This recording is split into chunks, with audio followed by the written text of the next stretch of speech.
Danke.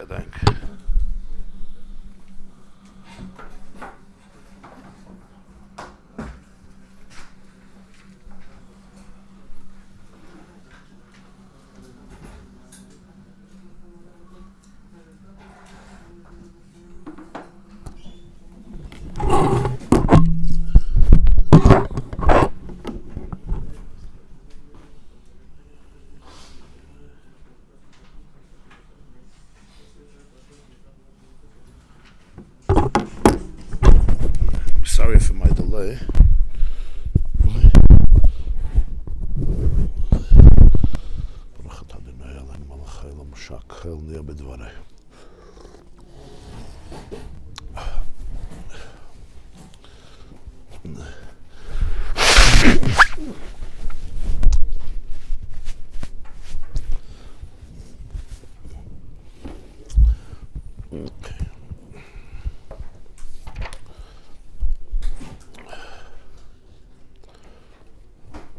Let's start today the first Maimah on Parshas Va'era by the Balatanya, Torah Parshas Va'era, page 109. 109, it says on top Va'era.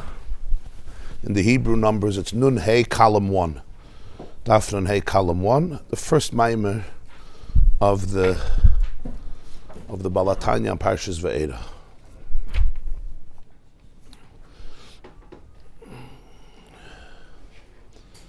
This is a Maimer from Tovkov Samach Beis, which would be 1802. He begins with the opening of the Parsha. Hashem speaks to Moshe. Moshe complained and lamented about the whole story of the Egyptian exile. Lama reyoseh la'amazeh. Why have you afflicted this people and you haven't saved them? And since I came to Paray, it became worse. So Hashem says, now you're going to see what I do. And he begins the next parsha, Va'era, Hashem speaks to Moshe, and he says, Ani Hashem, I'm God.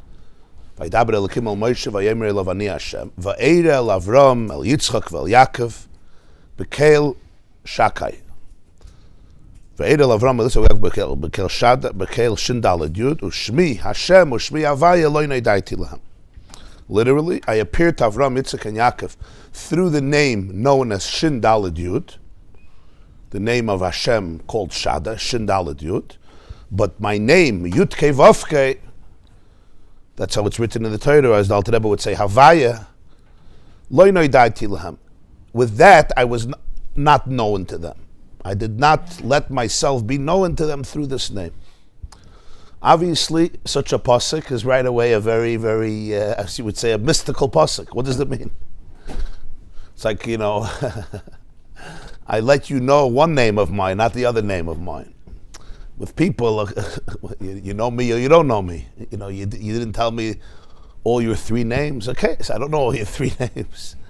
Obviously, saying something they knew about me. Shin Daled Yud, yeah, that I appeared to them. They saw it. But Shmi Havaya lo nodaiti lahem. So all the Mefarshim deal with this because it's a statement. You don't have these. You don't have such a common pasuk. It's such a pasuk is not so common. Such a transcendent statement that has a lot inside of it. Rashi himself gives his interpretations, and many other Mefarshim. The Balatanya says, "Hine va'eda yesh bebeis pirushim." The word va'eda pashtan diktuk in Hebrew grammar has two meanings. Aleph lashon avash and izgalel avos. Habeis lashon asid shu lashon hoiva. Va'eda on one hand means I appeared in the past. I appeared to the Avos, to the patriarchs. A second interpretation is the future, which is the present. Va'eda, I will appear, or I am appearing. Because there is something about this that is constant in every time, in every era, in every generation, in every moment, in every person. So there's the Va'eda of the past, but Va'eda in Diktuk is also, he says, Lashon Asert or Lashon Hoiva. You pushed in the Diktuk with the Vav. So Vav HaMahapach, it could be Lashon Avar, it could be Lashon Asert. Lashon Asert means constant and therefore also future, because something is always happening. It's going to happen tomorrow also. So he says one represents what happened, and one represents something that's always happening. The Gemara says in Brachas that the name Avos is only for three people. Ein koden avos ala l'shlosh. We had many fathers, but the three people are called Avos. Why? Because they're the Avos of everybody.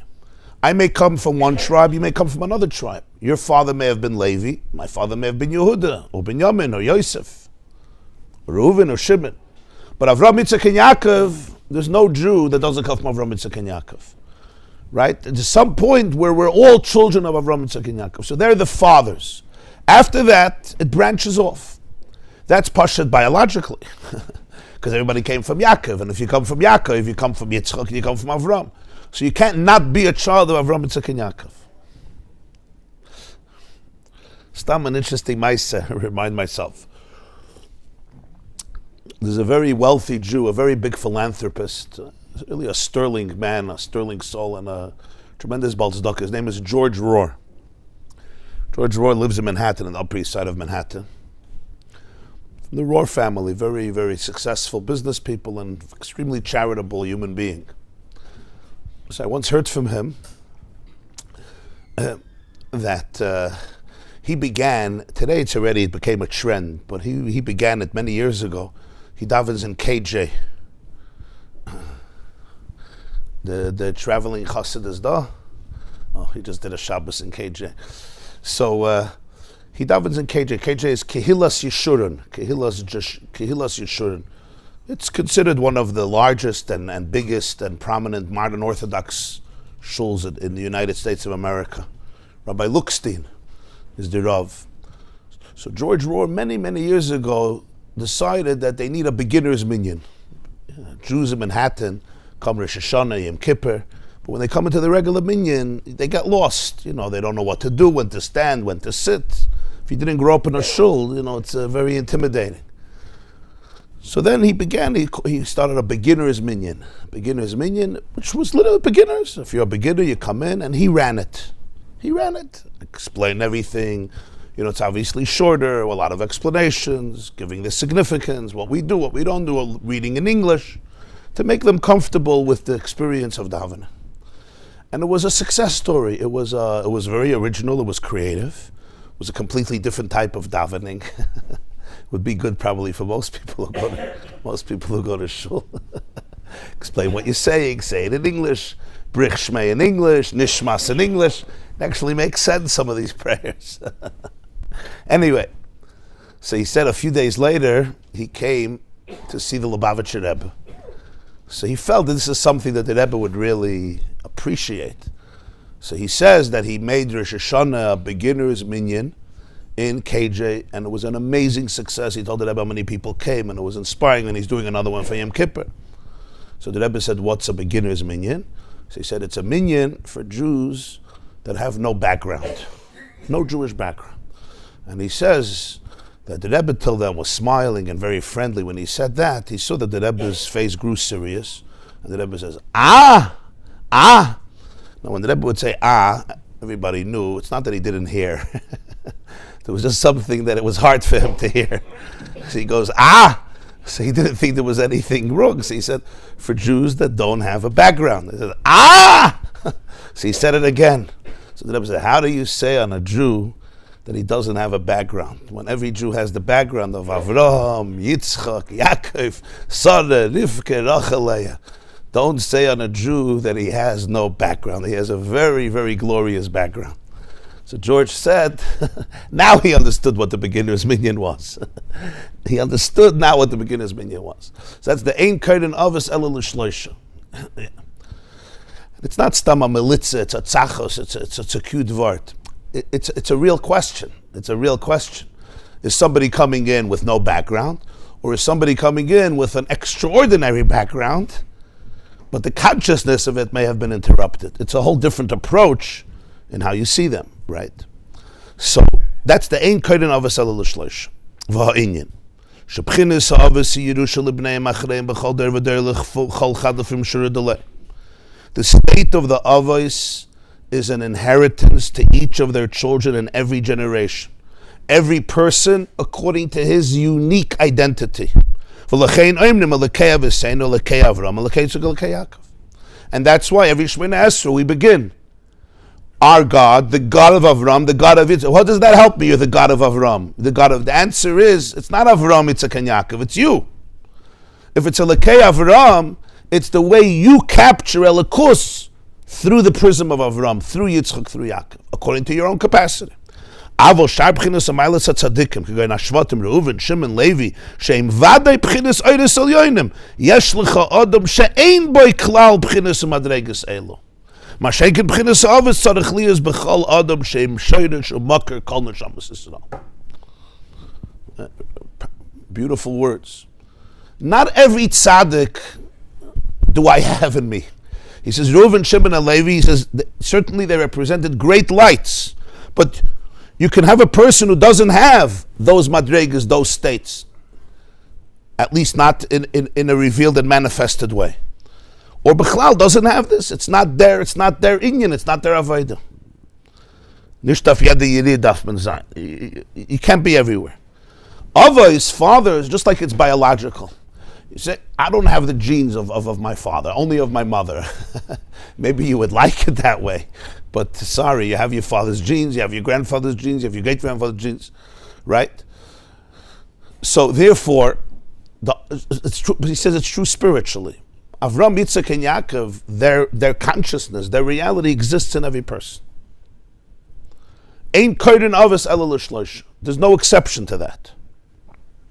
That's why we say Elokei Avraham, Elokei Yitzchak. Why don't we say Elokei Reuven, Elokei Shimon, Elokei Levi? The answer is because this is generic for every single Jew. So when it says Va'edel Avraham Yitzchak Vel Yaakov, this is the conclusion. It's not just the past; it's also the present and the future. Because there's Avraham in me, there's Yitzchak in me, there's Yaakov in me, and that was the uniqueness of the Avos. Each of them is an archetype and a paradigm for something that continuously lives in the soul of the Jew. And this is his introduction.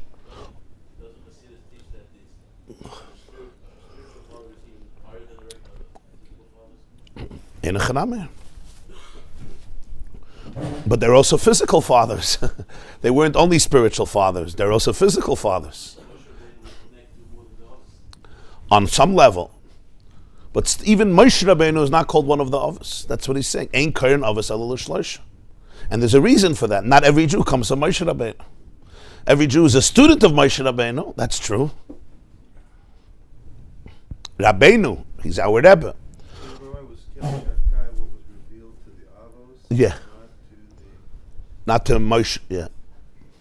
Says that Ve'eda is a continuous process. Ulahav, Ki'ilu Yilada, yeah. Right.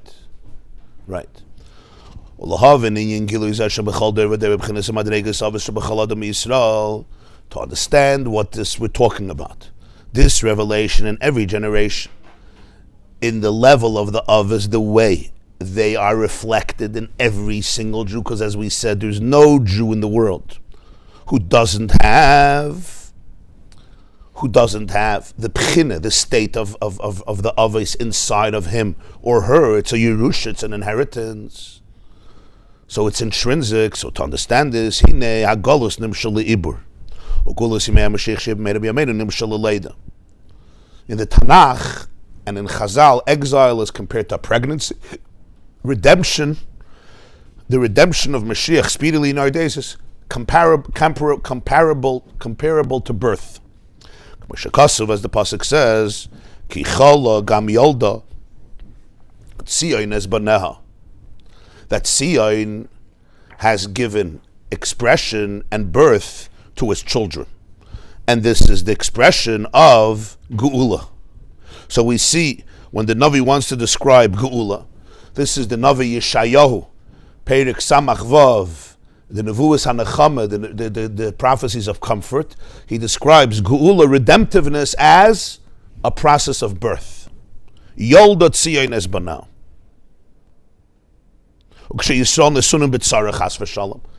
Conversely, when the Jewish people are in a state of distress, heaven forbid, then the Navi says, Ki bo bonim ad mashber v'koyach ein leleida. Yeshayahu Perek Lamed Zayin says, the children have come to a point of mashber. Mashber today means a breakdown, but in ancient Hebrew, mashber is a woman sitting on a birthing stool, right? Yosheves ala mashber is a birthing space. So they have come to that place, but there's no energy to give birth. It's like Chalila when the fetus is stuck, and there's no power for Leda for coming out. It's in the utero and you can't get it out. That's the metaphor for exile. V'chein begulas v'chein chevlei meisa Mashiach nikraim b'shem chevlei Leda k'misha kosov ki chevlei Leda yavoyulach. The birth pangs, the pain chevlei of Yemesa Mashiach are called chevlei Leda, the birth pangs before birth. In other words, it's the difficulty of bringing out the baby. Chevlei, that's what chevlei means, pangs. The contractions, the labor pains, which are excruciatingly difficult. V'chein begulas Mitzrayim, the same is true in Egypt. Shel b'nevuas Yecheskel kol ha'inyan livlad b'yayim aleida k'moshe kasu ma'aleida tayich b'yayim aleida seisach le'kara sarach v'goymer. We say it in the Haggadah, Yecheskel chapter 37 is a whole chapter, not chapter, Yecheskel, which chapter is it? Yecheskel Perek Tezai in 16, he compares the whole Golus of Mitzrayim to pregnancy, and he says, when I came and I saw you on the night of Egypt, Va'at Eirim Ve'erya, you were naked like a child just came out, Mispaiseses B'damayich, submerged in your blood, right? And I had to cut your umbilical cord. It's all described in Yecheskel as a process of birthing. Redemption is a process of birthing. Now, this obviously is very meaningful, because that means the difference between exile and redemptiveness is the difference between pregnancy, and the process of redemption is literally a birthing process.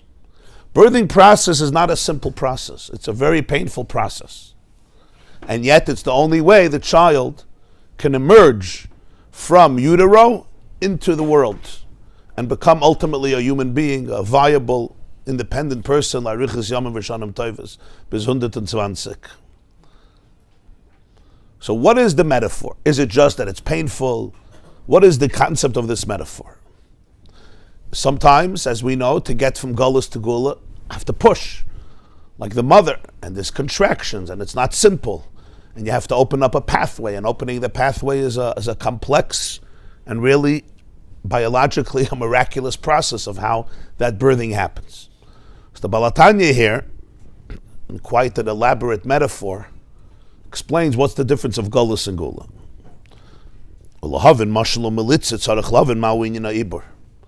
To understand mashal militza meaning, to understand the parable and the metaphor that the Tanakh gives, we have to understand more about pregnancy. Kihini Amr Razal, the Gemara says in Maseches Nida, Daf Lamed Darash Reb Simloi. Reb Simloi taught, to what can you compare a fetus in the womb of its mother? Lepinkus Mekupal. To a pinkus, a book which is completely folded up. Everything is folded up like a scroll. A pinkus is like a kavitz, a scroll, but it's completely bound up. Roishe ben birkav. The head of the fetus is between the knees. V'ikvoisav alagboisav, and the kvoisav are his feet are on the edge of his fingers. V'oichel imashi mayochelas. He eats what his mother eats, drinks what his mother drinks, receives her oxygen. Piv sasum, his mouth is plugged. Tabure pasuach, his navel, belly button is open and attached with a cord to the mother and receives the oxygen and the nutrients through it. When he emerges to the world, niftach hasasum, that which was plugged gets opened. Because if the mouth is not open, he won't be able to function. And that which was open till a moment ago gets concealed. And it's really an incredible process how that happens. That if the same functionality, if the mechanism that was working during pregnancy would continue after birth, the child wouldn't survive. So there has to be a transformation during birth, that suddenly all the limbs and organs, they have like this code. Okay, guys, we're going into opposite gear. What was previously closed, plugged, has to be open. What was previously open has to be plugged. Suddenly the lungs have to start working.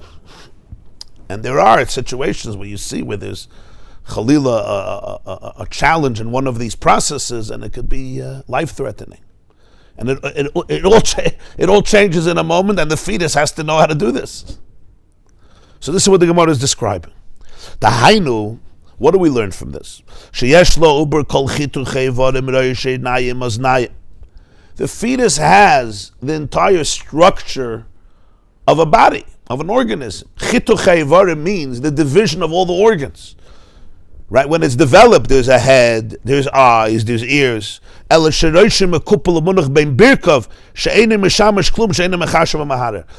head is folded and lay between the knees. In other words, it's not functioning independently. He's not thinking, he's not contemplating. There's physical eyes, but they're not being used. He's not seeing. Also the digestive system.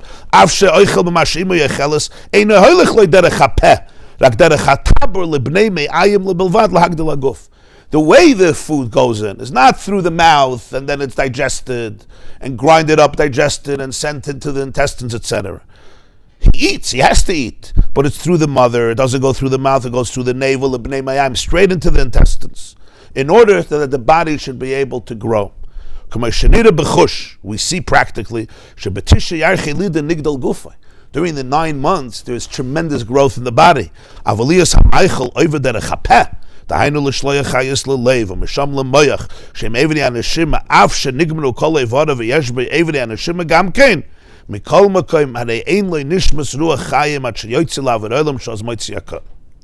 the mouth to go, for the food to go through the mouth. And that includes the food then becoming part of the blood, and the blood being sent to the heart, and the heart sending off the blood partially to the brain, oxygenated blood, and to use what's called the limbs of breathing, the lungs, even though all the limbs are complete, including the lungs, including the brain, including the heart, but nonetheless, he doesn't have his own breath or her own breath of life, nishmas ruach chayim, until the moment the baby emerges. Sha'az moitzi hakoil, and then the first sound comes out. Chazal say this is the siman, this is the sign of birth. Also, Maseches Nida Daf Mem Beis. The shami livlad the tzayitz. They hear that the child utters its sound. Mishum shahitzi roishay, the head came out. V'lechein eino shayach shalei chiyus leivri anashima ela leivri hamazon bulvad derech taburoi sheshamu mishkan habnei meyayim evarei hamazon. Mashenkin roishim kol leivri anashima ein meshamshin klum vareim kemesim v'lechein roishim mutal ben birkov neshein lechiyus. And therefore, in the womb, it's not like the blood, the brain sends life to the lungs that are functioning then. The main life has to go to the limbs of digestion, because that has to be digested in the intestines, because the umbilical cord goes through the navel. The head and all the higher functionality in the upper part of the body, like the limbs used for neshima. Neshima is the respiratory system. It's not functioning like it would be lifeless, even though it's not. And that's why the head is between the knees. So the body is there fully. The baby is obviously surviving, but it's a completely different process than it is after birth.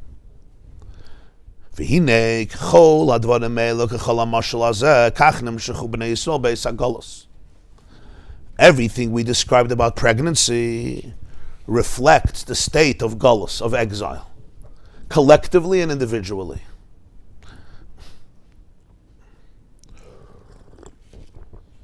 A person has l'chayra all the limbs and organs, but the whole functionality of it is different in pregnancy than in birth. What does this mean? The pasuk says, Hashem mimorim yishag. Yirmiyah perik chafeh.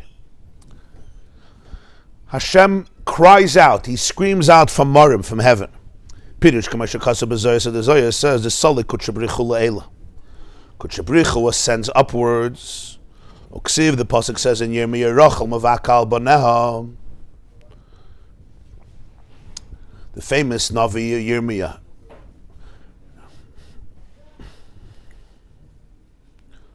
Kol b'Rama Nishma, Nehi b'chi Samrurim, Rachel mevakal bana me'anna lihi nochem ki einenu. She weeps for her children. She refuses to be comforted. Ki einenu, because he is not here. And that's when Hashem tells Rachel, stop crying. Mini kailech mi bechi ve'inayich midim. Says the Zohar, what's pshat ki einenu? It should say ki einam. Rachel mevakal bana ki einam, because they are not here. She's crying for her children. What's ki einenu? Because he's not here. Hu pirish bezoya dekoya lakadosh baruch hu ki einenu. She doesn't feel that Hashem is here. Begoy binha de salik, because I can't hear you. Children are gone. Yeah. So when it says Rachel mevakal bonem me'aneli nochem ki einenu in the singular, the Zohar says kuchabrichu einenu. She doesn't feel he's present because salik leile kvayachli ascended upwards. The salik, he ascended. Pirush, what does this mean? Shesilik shchinasoi v'gili alakuse me'atachtoinim. Golus is a time when his godliness and his shchina, he kevayachal, it looks like he removed it from the lower reality. V'doime le'enei basar ki'ilu ha'olam davar b'fnei atzma. This is Golus. From the eyes of flesh, from the perspective of the vantage point of physical eyes of flesh, it looks like the world is separate. It's lonely. It's detached. It's fragmented. So davar b'fnei atzma. Ki einenu. That's me'anali nachem. That's what Rachel sobs for. Ki einenu. She doesn't feel the organic oneness, the presence of the Shechina in the world. V'hashmin leva of ve'einav. And as the Navi describes the situation in Yeshaya Perek Vav, the heart of the nation became fattened. Ve'ein of ha'sheinayim lehem v'lo yiru. They have eyes, but they don't see. What does this mean? Back to the fetus, they don't see Eid Hashem. They don't see the reality, the light of Hashem. Ki b'shamayim imal v'alaretz mitachas einoid. The truth is, as we say in Aleinu, einoid, there's no other reality. So I have eyes, but I don't perceive it. V'afilu ashpas mitzvahs amasim tovim sheim mazon lenefesh. And even the flow of mitzvahs and masim tovim, which give nutrients to the soul, einoi oiver lehem derech haneshima. It doesn't go through the mouth and then down the throat and then gets digested in the process of eating. It doesn't go through the higher organs and then into the intestines. It goes l'chatchila through the navel. So he says, einoi oiver lehem derech haneshima. And therefore, you don't have the process of the heart taking the food, turning it into blood, and then the blood from that food is oxygenated by the lungs. And then that oxygen and that nutrients is sent through the heart to all of the organs.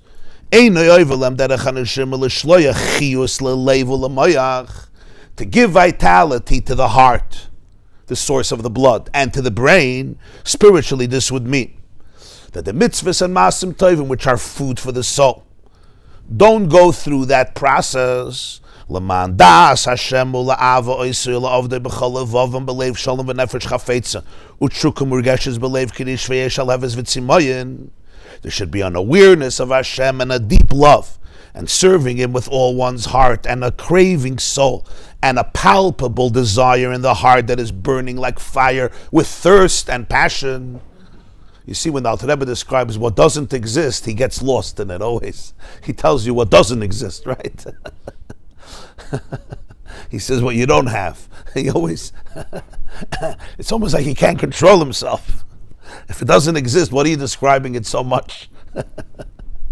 It's interesting. Always, all the Maimonim. This is what you don't have.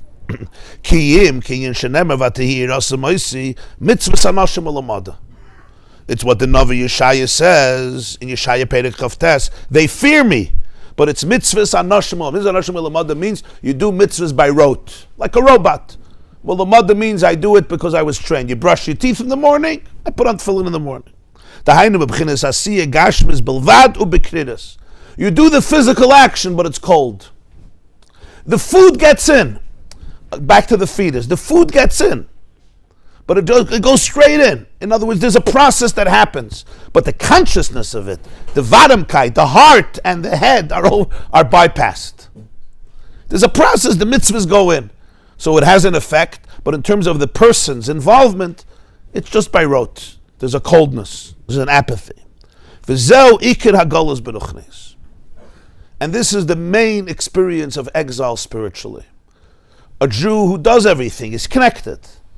But what's missing is the consciousness of oneness. When I look at the world, I see separateness. When I look at myself, I see separateness. Even though I do all the mitzvahs and I have Torah, and there's a process there, and there's food that goes into my nefesh, but there's a sense of coldness, there's a sense of indifference. There's no experience of a deep, deep relationship and connection. To give an example in a relationship, and I think everybody could relate, at least many could relate to this. A person could be married. They could follow all the halachas of marriage, right? They follow the ksuva. They fulfill their obligations. The husband fulfills his obligations. The woman fulfills her obligations. But nobody sees each other. Nobody hears each other. Nobody feels each other. You sometimes come into a house. Technically, everything is there. All the limbs are there. There's a dining room table. There's a kitchen table. The garbage gets taken out. There's supper. There's laundry. Right? But nobody was born. Nobody could see each other. Nobody can hear each other. Nobody can feel each other. Nobody gets each other. Not intellectually, not emotionally. I do everything. I'm a good guy. I bring home a paycheck. I do what I have to do. I take out the garbage. I pay the bills. I'm not a meshugana, I'm not abusing, I'm not breaking windows, I'm not screaming, I'm not hollering, but it's mitzvah sanashim alamad. You do today what you did yesterday, what you did the day before, and there's a certain sense of coldness. This is described as pregnancy. All the pieces are there. The whole fetus is there, Baruch Hashem.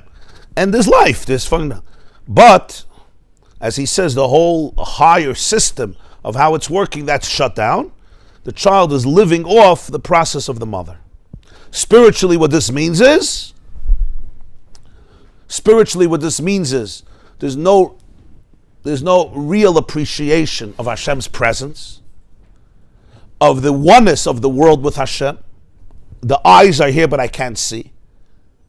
And therefore, even though I eat, but it's just, you do it. There's no deep life and warmth in it. This is what he's describing, pregnancy. Not that there's no connection. There is. But it has a lifelessness to it, yeah? Oh, I'm sorry. V'zeu ikar hagolos beruchnis. It's a painful place to be in. You get used to it because it's survival. But you can't stay pregnant your whole life. But afarais come in. You have to start seeing. You have to start breathing on your own. You have to start feeling on your own.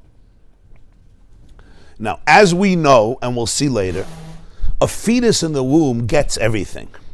But it's not the process of what happens later. In other words, the way you affect a fetus in the womb, you can affect it more than you're affected later in life. Because it's so impressionable, and it's so vulnerable, and the way it absorbs things is not through the regular process of awareness.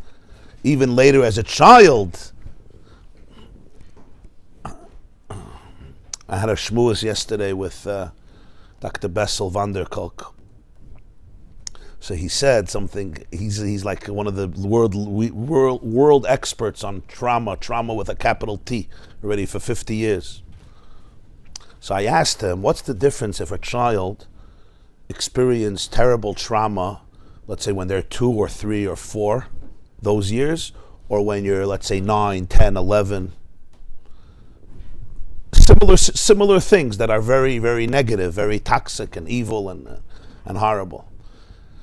And he said something, I always felt that way, but the way he put it was very validating for me. He said, there's a very big question. If your eye was formed if your eye was formed already, so then what happens to you is a process that's happening to someone who exists. I exist, you smack me in the face. It hurts, but you smack me in the face. You smack me in the face. It hurts. You may do worse things, it hurts more. But there's a me that you hurt. He says when it happens at a very young age, the I wasn't formed yet. The I still doesn't know who it is. There's no foundation. So he said, so what happens? So he said, you are the trauma. The I is the trauma. I don't have any other definition. That becomes the I. That becomes the very I. He says that's a whole different process. Because now there's no distinction between you and what happened. That is your atzmius. You understand the tragedy of that. There's healing, but he was describing the tragedy of it. Because it's pre-identity. There's no solid identity. In a way, in the womb, it's even deeper. It's even deeper. So you have to. So there's something that happens in the womb. A lot of things happen, but not on a conscious level. Because it's not on a conscious level, it's deeper. Because it goes through processes that you're not aware of. But that we're going to see soon about why Golus prepares for Geula. It's a very deep maimer. Why Golus has something in it that's very, very deep. But we're talking about in terms of consciousness, there's a child in the womb, a fetus in the womb, and then there's a child coming out. I'm saying when he says there's nothing happening in the womb, there's a lot happening in the womb, but the regular process is not happening.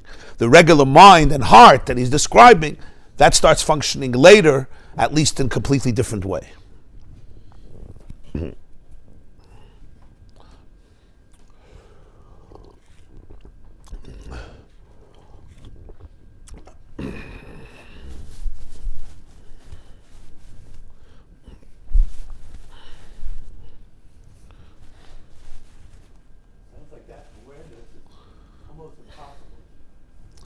It's not impossible, you have to be aware of it. You have to be aware of it. No, it's very comforting, by the way. It's not. I know it sounds so tragic, but the awareness of it is very comforting. Because sometimes people struggle not with pain, but with not knowing if they are, who they are, why they are, and they blame themselves. Why am I such a meshugana? And this explains that no, this is a very serious process that you went through, and you have to stop blaming yourself. You have to have compassion and really appreciate the fact that you survived, that there's even something left here. You know, you could have fried your brain with drugs many years ago to deal with this pain. There's even somebody here who could now discuss this. That's very deep. We speak the negative, let's speak also the positive. This means that the attachment we give a child during those years is unbelievably powerful. Right? So, Rabbi, if I understand what you're saying correctly, the Igor has no separate existence. Right, right, right. But on the other hand, it has a whole world that the mother shares in a different Yes, yes. But yet she doesn't share that. She Right. influence, but she doesn't share Exactly. In many ways, the fetus is the mother. The Gemara says, Uba Yerechim, it's an extension of the mother. There's no separateness yet, there's no independence yet. So there's tremendous influence, but it's a completely different type of influence. And that's why what happens during pregnancy is important. What happens, it's important. These are deep things. Huh? In every way, yeah, in every way.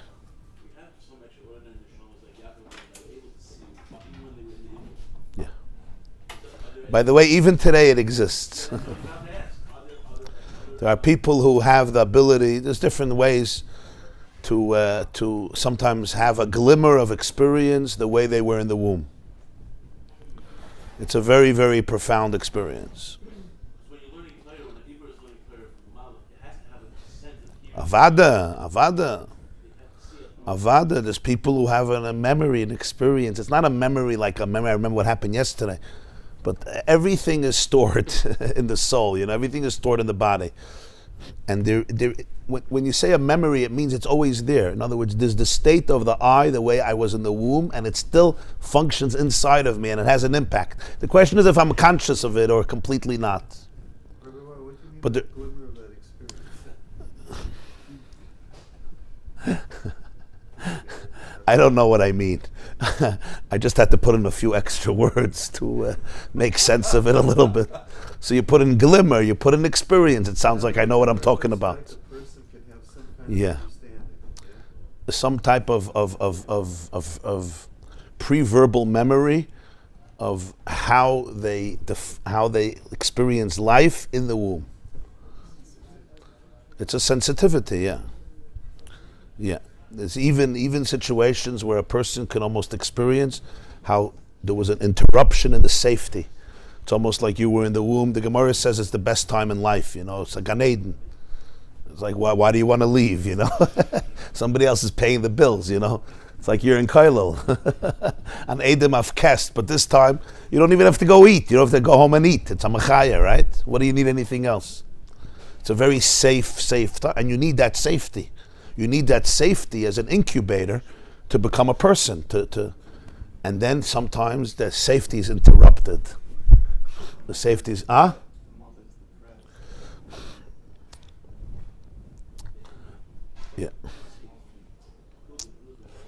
Or there's an external force. I could tell you, this was last week, a person had such an experience. They've had a very hard life, and they had this experience. You're going to think I'm crazy. But this person, okay, listen, you can't know for sure, but I'm telling you the person's experience is that in the middle of the pregnancy, his mother was raped very badly. And the fetus knows. The fetus knew everything.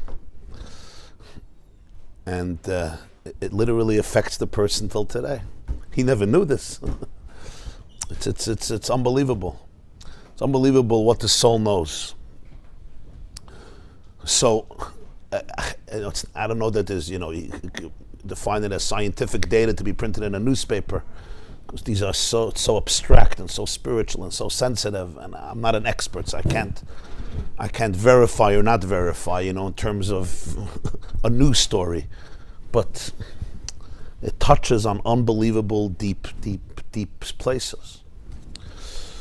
So the Balatanya, the Alter Rebbe is describing to us here in Yiddishkeit these two states. Okay. So now he goes further.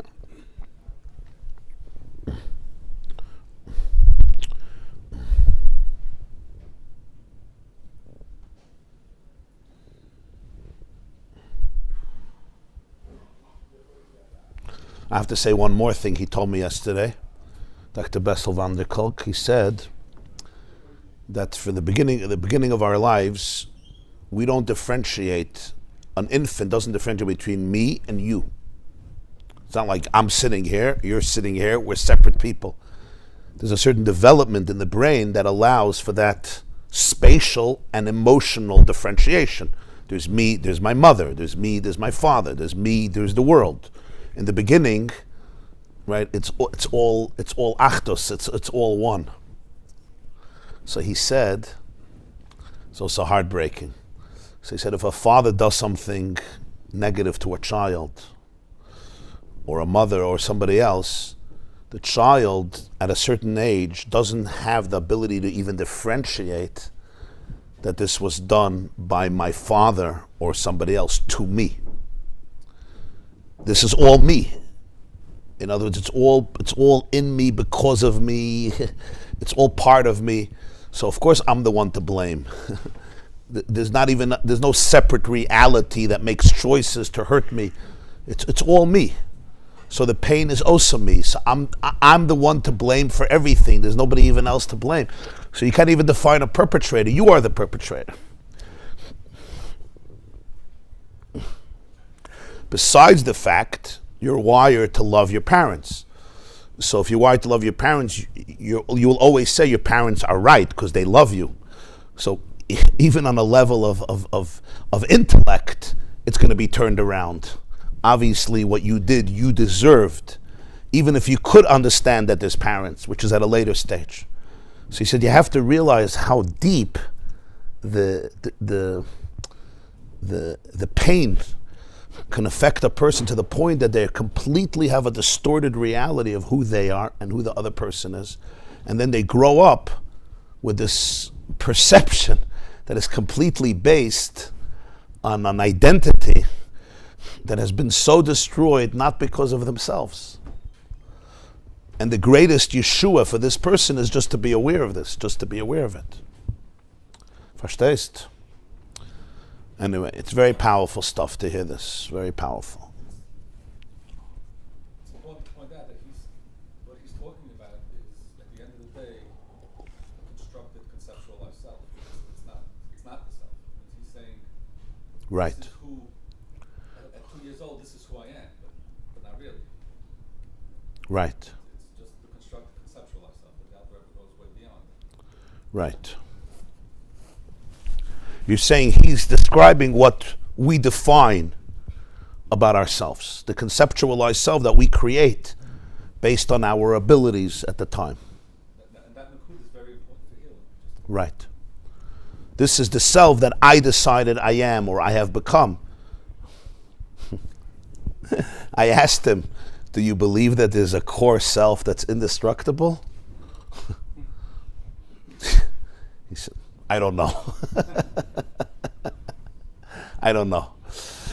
He said, I know in your tradition it's a big thing. I said, yeah. So I want to ask you a question. You're in this for 50 years. You don't sound cynical. Why haven't you become cynical? You've seen so much horror. Why haven't you become cynical? I was trying to lead to the answer from a different direction. So he says, because I look at people who have been through hell, within hell, and their core is not destroyed. So I said, I'm not sure when you say you don't believe in the core self that you're right. And he said himself, he says, they inspire me, what should I tell you? They're supposed to be dead and they're not. I don't know why. It's like you were supposed to be killed on every level, but you're not. So essentially, he considers himself an atheist, but I'm saying I told him you should re-examine if you're really not such a believer, because you're saying very transcendent ideas. But it's a very, very powerful. When you say a neshama is a chelik elokah mimal, what does it mean? It means if somebody did something, you can't rape God.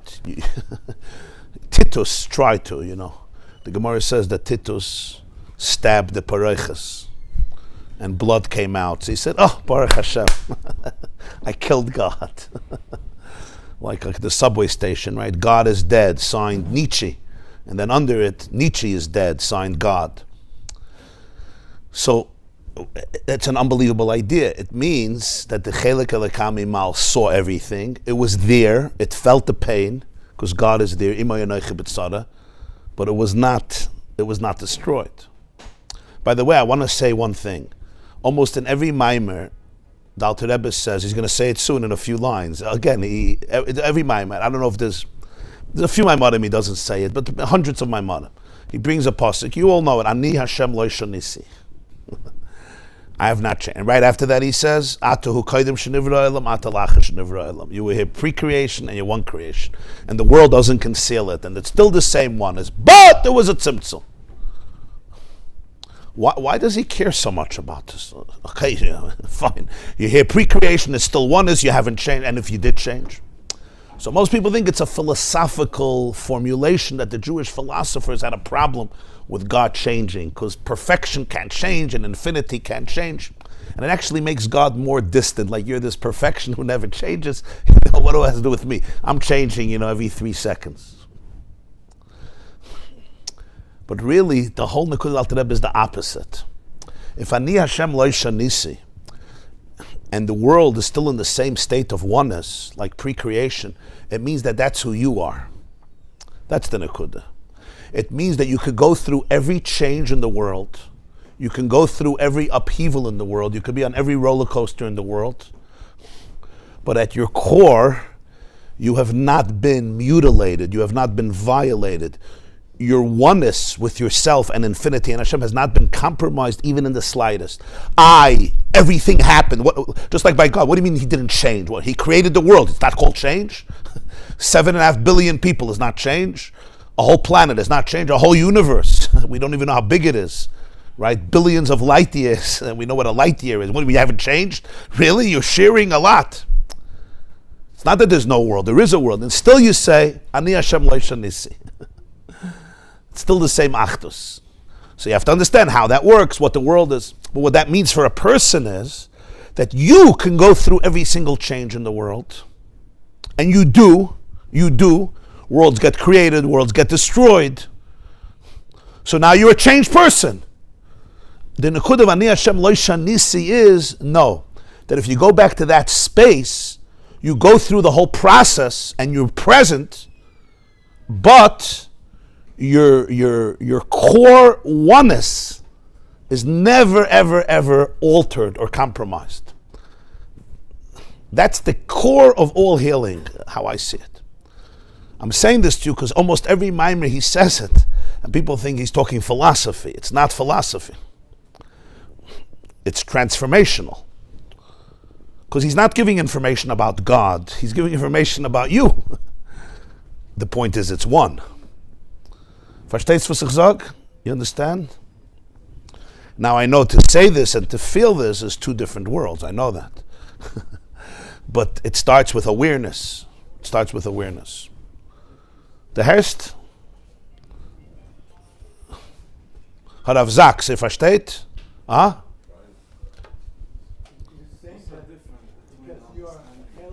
One second, Abtzvi, what?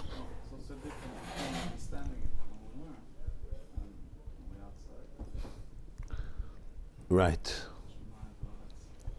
But that's the whole avodah. When you learn, it's like you're in an incubator. But the main thing is when you there was a map when the Alter Rebbe was alive in the 1700s. They started to make maps of the world. They brought him a map of America. The 1700s. They brought Alter Rebbe a map of America. So he looked at it and he said there's a mistake. And he pointed to one part in the map in the United States. It wasn't called the United States yet, but maybe it was. But he said there's a mistake. He showed that this is off. So they asked Alter Rebbe, he was never in America. He lived in a little shtetl in Belarus. He said there's a mistake. They should go find out. So they researched Ustaka Naris. They asked Alter Rebbe, how did you know? So he said that in the bays of Bereshis, there's a picture of the planet.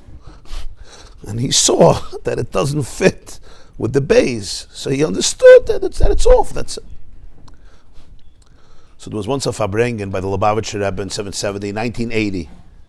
And one of the Gabbai was making an announcement. He told the story. He told the story in front of the Lubavitcher Rebbe. So the Rebbe said these words. This was in America in 1980. The Rebbe says, the Iker is, as a mekumt in America, is omenish machen the toes. The main thing is, when you come to America, don't repeat this error. What's the pshat? The pshat is, you have America the way it's in Bereshis Bara. And then you actually land. You have to be able to make a link between the two. Rabbi Tzvi, what did you want to say? It's because Hashem is not changing your... It didn't change. When you say Hashem didn't change, in other words, all of creation didn't compromise the reality, so that defines who I am. That if you trace yourself back to your core, right, you are part of that infinity. It describes you today, not pre-creation. When he says, even though there was creation, it's like there was no creation, it's still oneness. It doesn't just describe him, it describes me. It's a very deep idea, it's not so simple.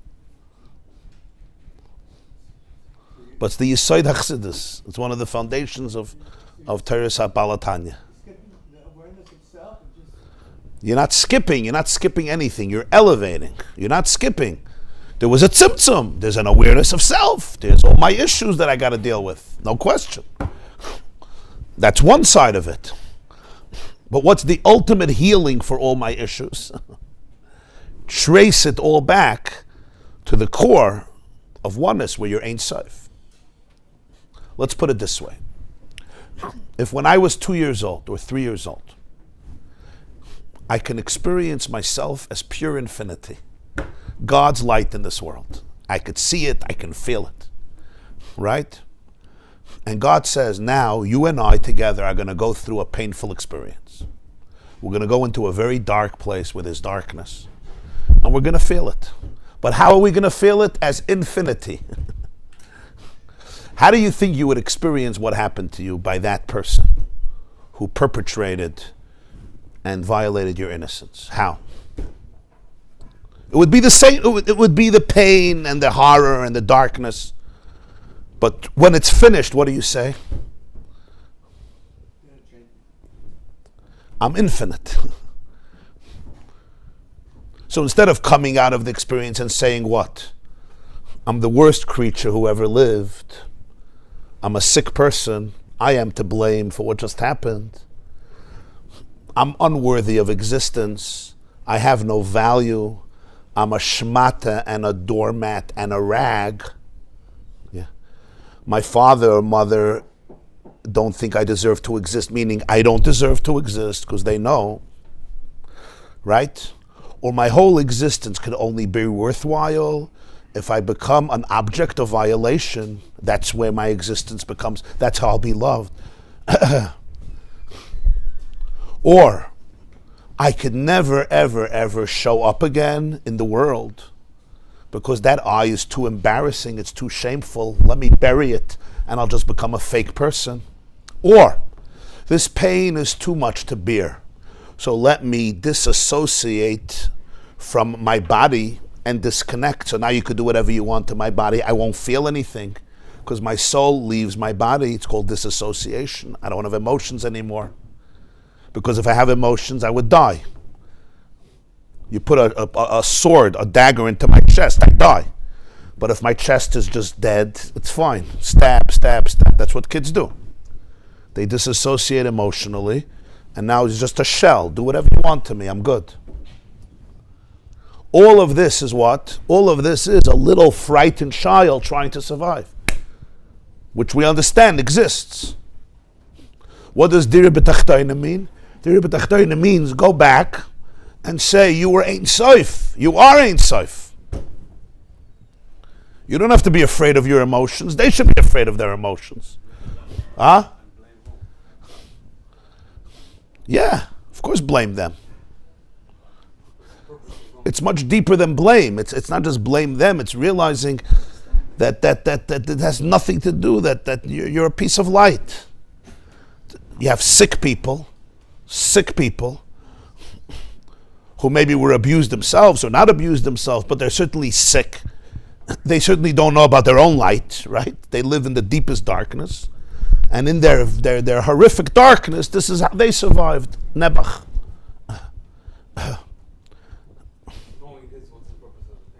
Huh? Ooh. When a person goes through this process, it's transformational. Because, It's very painful. it's extremely painful. It's very painful because the way out of pain is through pain. I have to work through this. That's what Huh? Who's doing all this? Who's doing it? Who's doing it is the person who in his own heart and mind is completely alienated from their own soul and sickened and detached. it could be Hashem. And we blame Hashem for this? After you go through this process in a very deep way, you could reach a place and say, like Yosef, I wasn't sold, I was sent. In other words, but you have to be very sensitive with this. I'm just saying because it's intense. That my soul, knowing how powerful it is, was ready to go into this place to be able to survive the darkness and transform the darkness. But you can't start your healing with that because it's too romantic. If you start your healing with this, you're just lying. It's just you don't want to deal with the pain. So yeah, it was Gamzu L'Tova. Gamzu L'Tova are beautiful words if it's coming not from a place of repression and denial and lying to yourself. You understand? Gamzu L'Tova is a deep, deep avodah. It's not, Gamzu L'Tova. I don't want to get angry, Gamzu L'Tova. I'm afraid. That's part of the abuse. Gamzu L'Tova can be part of the abuse, you understand? I kill you, and now say it's good. Say it's good. Say it's good. Well.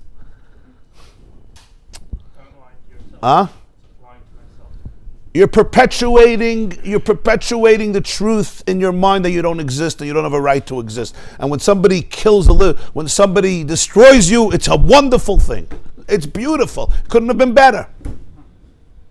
You know, it's like the old joke they say. There was a fellow walking. He got lost on a hike, and he was stuck somewhere in some hick town on a dirt road. And he doesn't know what to do. He's this before the iPhone, before the mobile phones. He's stuck. And then suddenly he sees a pickup truck. A farmer is driving a pickup truck, and there's a bunch of animals there. There's cows and sheep and goat and chickens and roosters and birds. So he says, "Can I get a lift? You're going to town." He says, "Yeah, can I get a lift with you?" He says, "Yeah, jump in." So he goes in and he's thankful he's going to get a lift to town and he'll be able to find his way home. Anyway, unfortunately the truck goes over a ditch and falls into a ditch and then falls down a cliff and rolls over, and it's a terrible accident. And this poor guy gets thrown out of the pickup truck and he falls into a cistern or a ditch somewhere. And he's wounded and bleeding and maimed and feeling pain everywhere. Anyway, here's the farmer come out of the truck and starts looking at the animals. He says, "This sheep, it's worthless, it's wounded. Shoot." He shoots the sheep. Looks at the goat is bleeding, it's worthless. He shoots the cows, he looks at the chickens, they're all wounded and destroyed. He shoots them all. He says, "You guys are worthless, you're sick, you're wounded." And then he's looking around and he sees the passenger, right? Who's in the... He says, "Hey, how you doing?" He says, "I have never been better. I've never been better," you know? Right? Doesn't want to be shot. So he was smart, yeah? So I'm being beaten and I've never been better. It could come from a very beautiful place, or it could come, I just don't want to be shot. It's a survival instinct. You have to say it's good also. But it's not coming from a place of internal peace. And therefore, it's going to bite me. I'm going to resent it. I'm going to become more detached. I'm not going to trust what I say either. So the process of transformation is a very, very deep process where a person can ultimately reach a place and say, my soul chose to go down this dark corridor because there were sparks that I had to elevate there. Like we learned in the last mimer about the nitzutzes. There was something I had to learn. There was some redemption I had to bring to the world. Maybe my role in this world is to be able to be an empathetic witness for others. How could you be an empathetic witness if you haven't experienced it? I can't. Maybe. I don't know. But the point is, when a person could really go back to their own Ein Sof, like Yosef HaTzadik told his brothers, "You didn't sell me. Hashem sent me." Well, he knew that they sold him. Well, they didn't sell me. Who sold him? Who sold him? Queen Elizabeth sold him. Who sold him? His brothers sold him. What do you mean you didn't sell me? He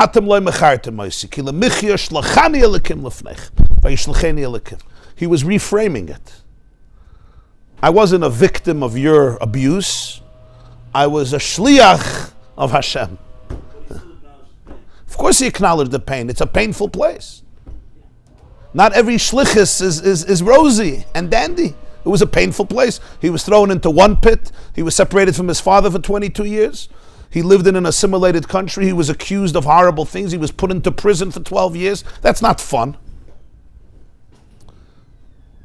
Sounds like a never-ending process. Yosef, he knew when it was finished, once the 22 years. but the Chulun was completed. Yeah. Until the Chulun was not completed, he knew that he's still on the path. Yeah. But in our lives, Oh. we might get it. You're right. So the answer to that is we all have a dream. And when you see that that dream begins to be completed, you know that this is your mission. But part of abuse is that we're not allowed to remember our dreams. There's no such a thing, a soul that doesn't have a dream. Every soul has a dream. Bala chaloimus, soul's dream.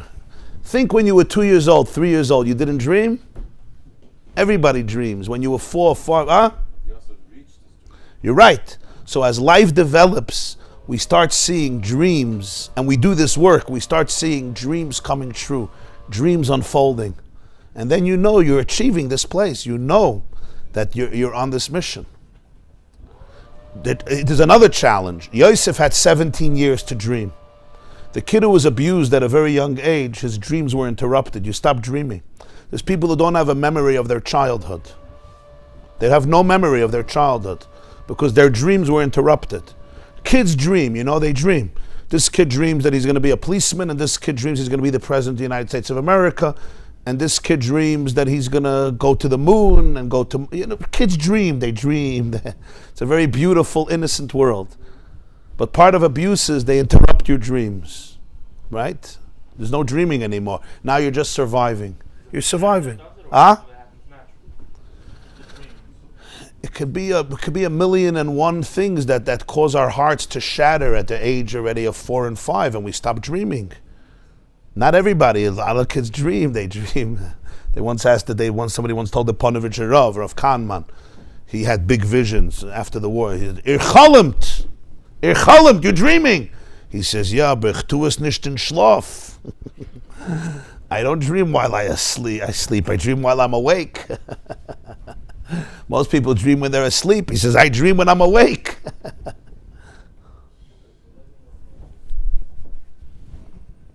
Verstehst? So that's the Nekuda. I understood the question. It wasn't. I thought he was saying, is it a spontaneous element of all human beings to dream when they're young? Yes. Oh, yeah. It's part of a human experience. When we're young, we dream. The Gemara says in Maseches Shabbos, Daf Kuf Yutes, Al tigui b'meshichoi, elu tinoikus shel beis rabban. When the Navi says, we say it every morning in Haidu, right? Al tigui b'meshichoi v'nevi'ei al tareu. Don't touch my Mashiachs. Don't touch my anointed ones. And don't harm my prophets. Who are these anointed ones? Don't touch my Mashiach. So the Gemara says in Shabbos, Elu tinoikus shel beis rabban. These are the children. The Navi, the prophet, calls the children Mashiachai, my Mashiachs, my little anointed ones. Mashiach from the word anointed, right? Mashiach means the anointed king. So what does this mean? On one level it means, Al tigui b'Mashiachai, don't touch children. Don't harm them physically, don't harm them emotionally, don't harm them spiritually. But there's something deeper that it's saying. What is it? Every child growing up, this I heard from Rabbi Adin Evan Yisrael, Rabbi Adin Stein. Every child growing up has a dream. And if it's a Jewish child, the dream is usually one of two things. Either I'm going to be Mashiach, or I'm going to bring Mashiach. One of those two dreams, in one way or another. You'll find the cure for cancer. You'll find the cure for Alzheimer's, for dementia, for depression. Either I'm going to be Mashiach, or I'll bring Mashiach. That's the dream. As I grow up, you stop dreaming. The world is a cynical place. You're trying to survive and pay your bills or make a couple of dollars. You're not Mashiach, you're not bringing Mashiach. You don't have the Lubavitch bug, You're not Mashiach, you're not bringing Mashiach. We want Mashiach now. I'm just trying to survive. Be a good Jew. So he says, Al tigui b'meshicha elu tinoika shabes rabban. Whatever happens in life, don't allow that inner Mashiach in you to get crushed, to get stifled. Don't lose your idealism. Don't lose your capacity to dream. Don't lose your ability to be able to see not what the world is, but what it can be. When a child looks at the world from a very innocent place, you imagine what it can be. Even things that are only in dreams, they're not realistic. But you see a rosy world where the regular limitations don't exist. Because you're a child. Maybe it comes from immaturity, but it really comes from innocence.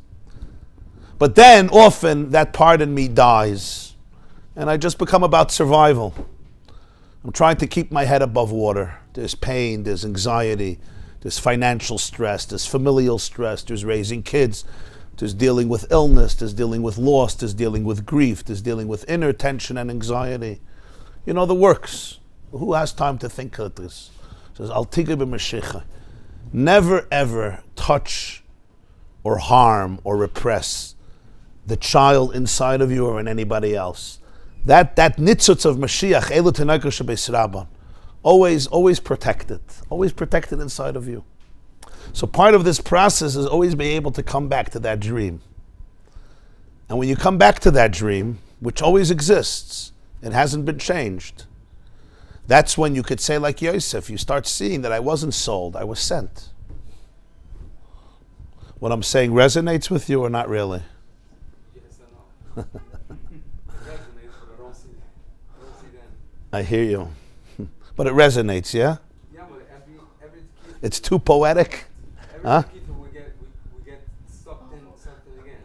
So we give toilet and Bereshit, the Pashas, and now we chop them and Sinai, and then Right. So what we have to do is as we go through the experience again and we're about to be sucked in again into the quicksand, we have to come to it with consciousness before Chanukah, before Purim, before Pesach, before Shabbos, before Parshas Ve'era. I have to say, I'm going to go into the same place, but I'm going to do it differently this time. I'm not going to get lost. I'm not going to let others define me. You know what? Maybe I'm going to have to leave early. You go in from a place of confidence and control. Yeah. Yeah. There's a therapist who told me once that there's a couple, and whenever they go to his in-laws, it's explosive. Because every 5 minutes his father-in-law has a comment, and then his mother-in-law has a comment. You don't know how to raise your kids, and why don't you doing this? And So he told his wife, I'm not going to their house anymore. Especially for Pesach, it's a Gehenim. Every 5 minutes there's a criticism and a comment. We're staying home. But she wants to go to her parents. It's her father parents and her siblings. She wants to be there. So they came to a therapist. What should you do? So the therapist said, this is what I suggest. It was a brilliant piece of advice. He said, make up before Yom Tov, type up or write up a checklist of everything your father-in-law is going to say during the Seder. From so many years of experience, you know every comment. Everything he's going to say, Chalamayid. Everything your mother-in-law is going to say. But everything. Just like a list. Let's say 230 comments. Okay? And when he says it, you look at each other, check. Obviously on Yom Tov you can't physically check, but make a mental check, and then Chalamayid or after Yom Tov you'll physically check off.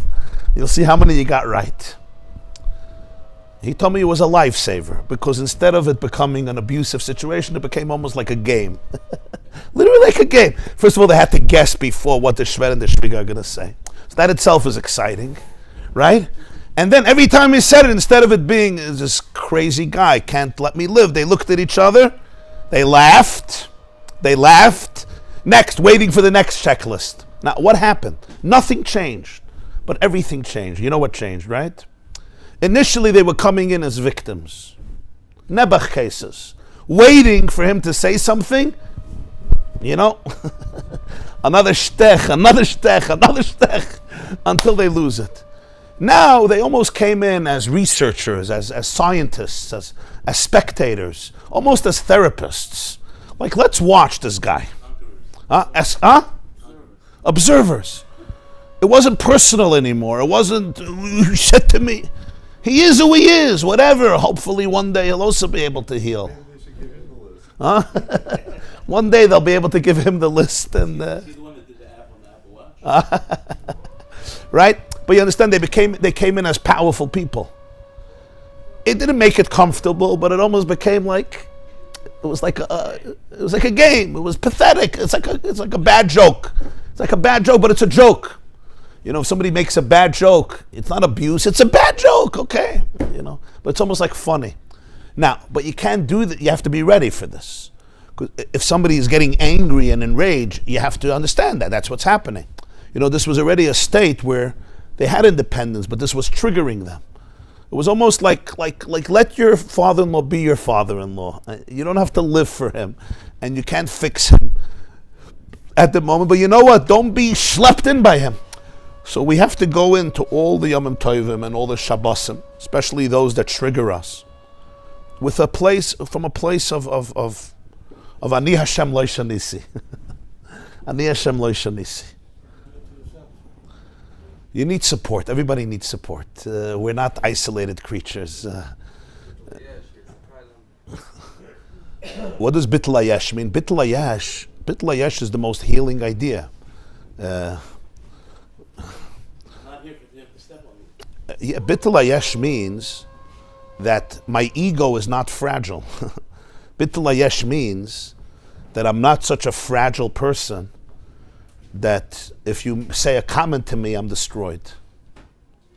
If there's a yesh there, so now you give it a punch and the yesh is damaged.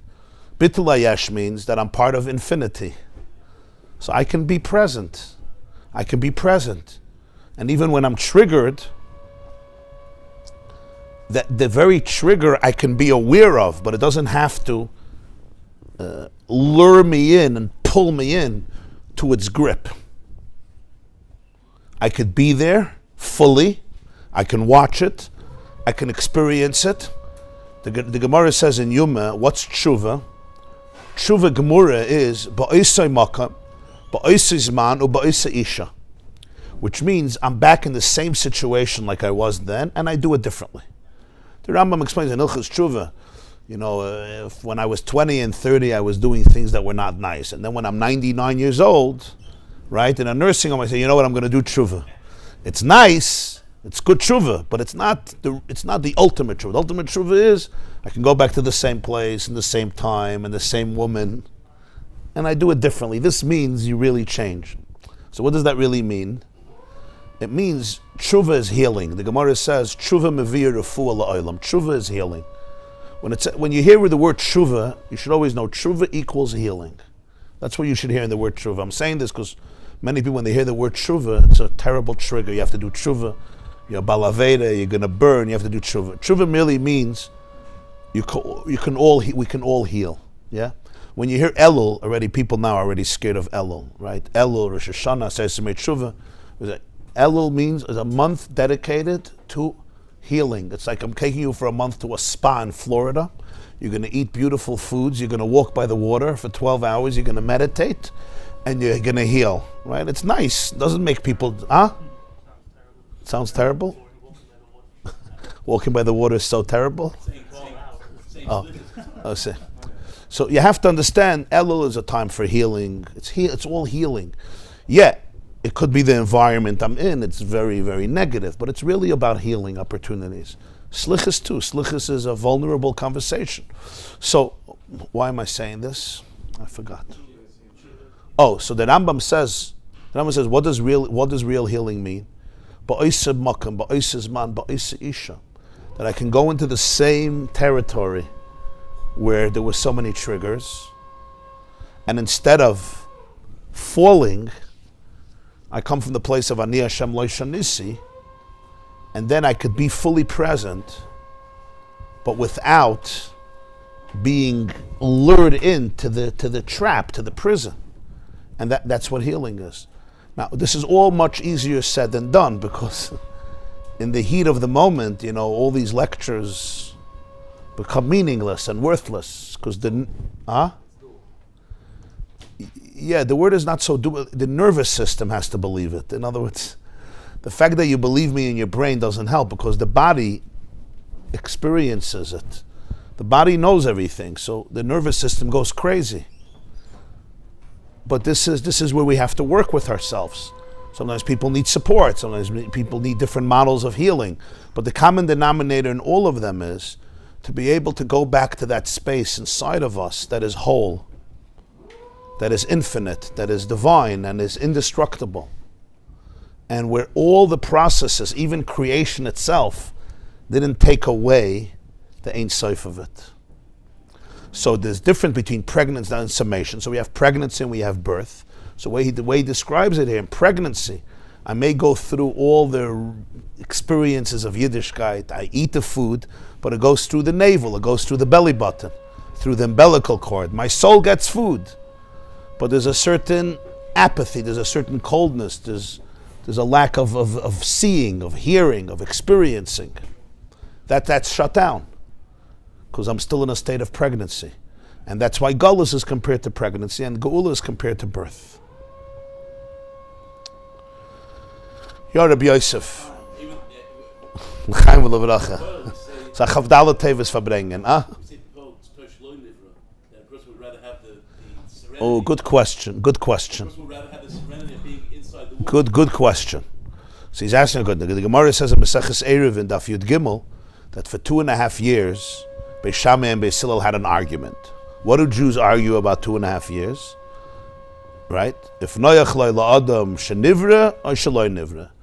If it was better that you were created or not created. Jews can argue about this, 2.5 years. Beis Shammai said, better not. Beis Hillel said, better yes. Nimnu v'gamru, Beis Shammai is right. Noach lo la'adam shaloi nivra yosem shenivra. So the Alter Rebbe asks in Lekut Torah Parshas Re'eh, I don't understand. It says in Parshas Bereishis, Vayara Lekim is kol asher asa v'hinei toiv ma'od. So now Beis Shammai and Beis Hillel are smarter than God? Shem says it's good. No! So Alter Rebbe says a Meire Dike Vart. He says it doesn't say in the Gemara, most people quote this Gemara wrongly. It doesn't say toiv loy la'adam shaloi nivra yosem shenivra. It says noyach loy la'adam shaloi nivra yosem shenivra. Noyach doesn't mean good. Noyach means comfortable. Obviously it's good that you were created. Hashem says it's good. The question is if it's noyach. Noyach loy la'adam. If it's comfortable. This is a machlokes. Beis Hillel said it's noyach, it's geschmacker. Beis Shammai said noyach loy la'adam shaloi nivra yosem shenivra.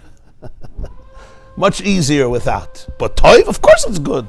Good doesn't always mean comfortable. Ask your personal trainer. If I'm comfortable, it may not be good. Comfort zones are not good. They're comfortable, they're not good. Going out of a comfort zone, it's not comfortable, but it's good. Stretching the muscle, lifting a heavy weight, it's not comfortable.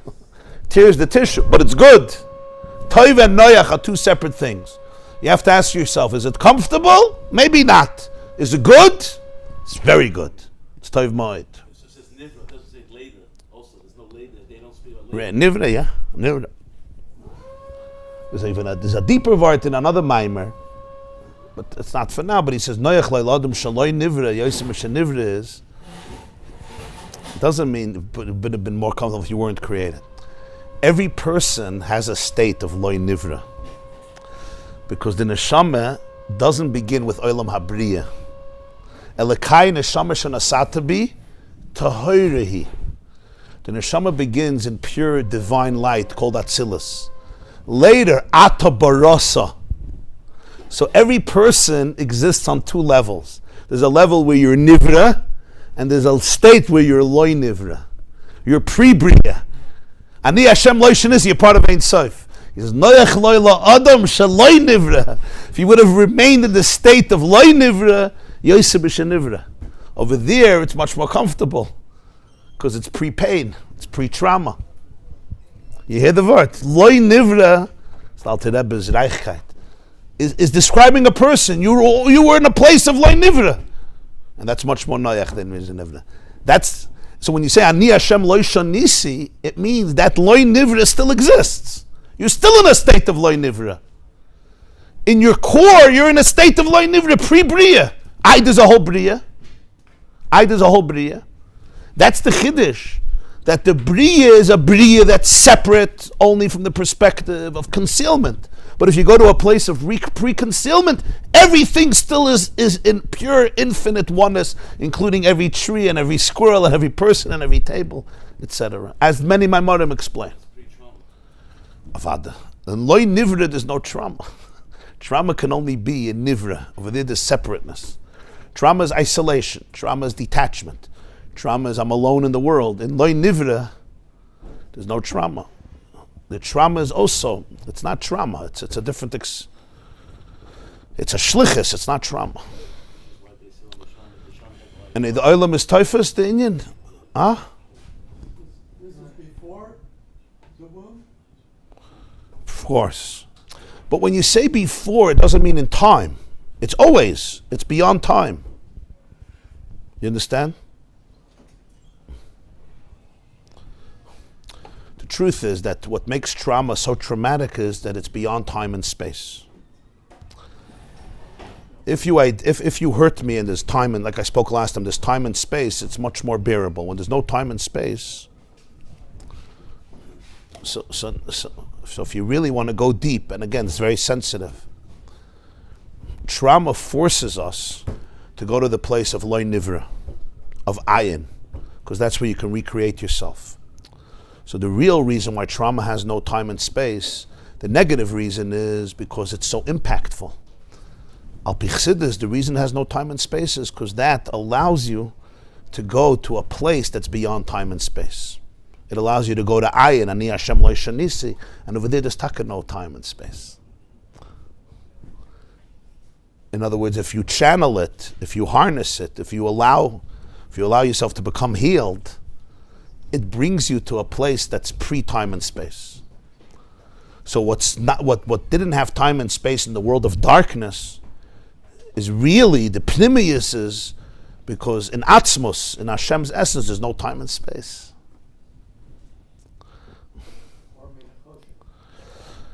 Yeah, but that's heavy. It's heavy.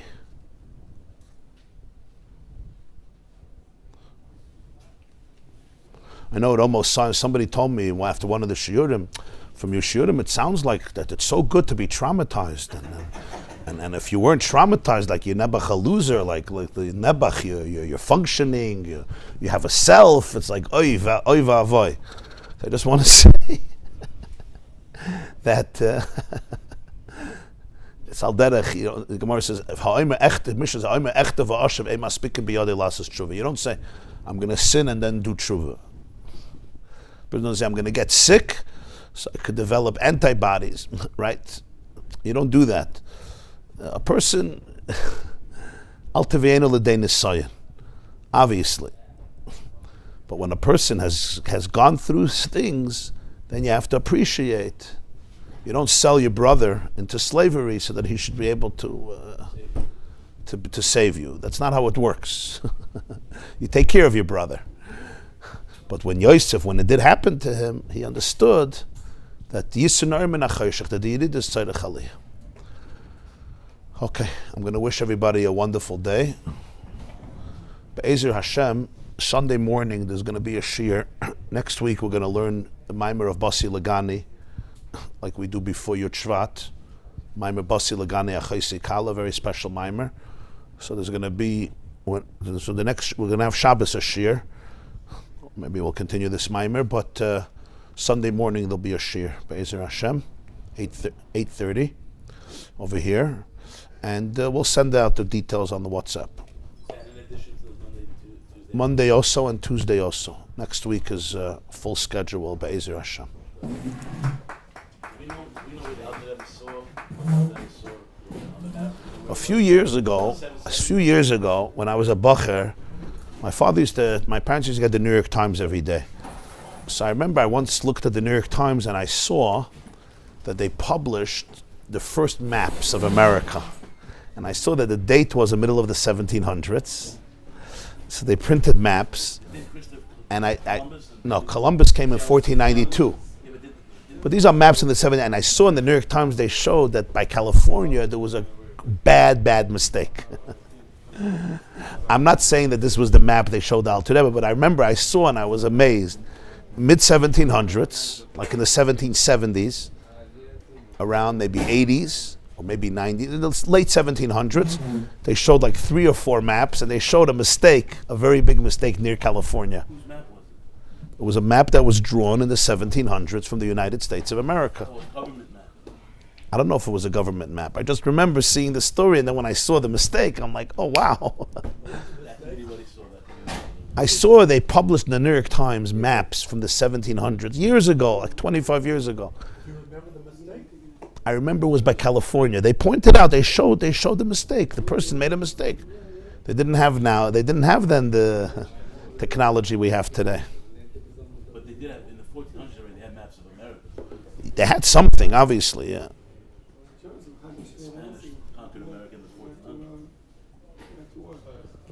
1400s. The class today is dedicated by Rabbi Sher. Thank you very, very much. Shkoyach AB. Shekayach Rabbi, yeah. Should go from AB to C and D. Amen. Michael El-Chayil, yeah. If you dedicate a shir, On the website, the yeshiva.net, you could dedicate. my birthday Sunday. Oh, Mazel Tov. Sunday. Yeah. Mazel The great Tov. Mazel Tov. Gewaldig. The title gets a lot shorter. I did do it on